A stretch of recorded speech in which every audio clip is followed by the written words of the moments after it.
Voilà à quoi ressemble vraiment une œuvre immersive et je dirais même expérientielle. Bonjour à tous, moi c'est Marion, la créatrice de contenu en art contemporain. Jusqu'au 25 juillet 2025, vous pouvez expérimenter gratuitement Nos Barco Tambor Terra ou Notre barque tambour terre en français, une installation généreuse et organique de l'artiste Ernesto Neto, figure majeure de la scène contemporaine brésilienne. Un artiste dont le travail tisse, au sens propre comme au figuré, des liens entre les matériaux, les forces et les êtres à travers le vocabulaire de la sculpture.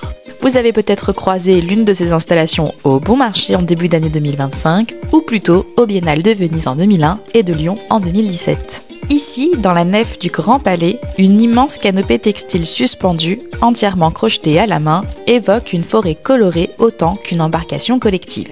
Pour y entrer, il faut se déchausser, une invitation à se reconnecter sensoriellement, naturellement à la terre.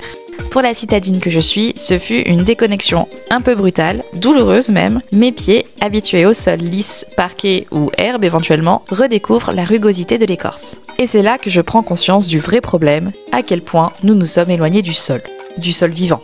L'œuvre se vit avec nos 4 sens, la lumière traverse doucement les mailles du coton, les parfums de cannelle, de curcuma ou de clous de girofle flottent dans l'air, les instruments de musique venus de plusieurs continents attendent qu'on les touche, qu'on ose produire un son.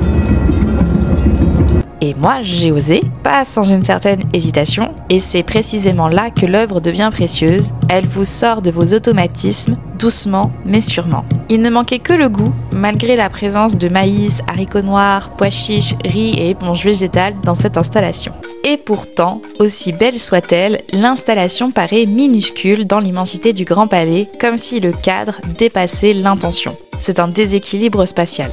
Reste une conviction profonde, cette œuvre montre qu'il est possible de faire grand, beau, collectif et sensoriel sans renier ni l'éthique ni la planète. Pas un gramme de plastique ici, mais du coton, des graines, des épices, des objets faits main. D'ailleurs, si vous en avez la possibilité, venez expérimenter l'œuvre à l'occasion de l'un des concerts, ateliers et bavardages organisés pour l'occasion. Je vous mets les horaires en description de cette vidéo.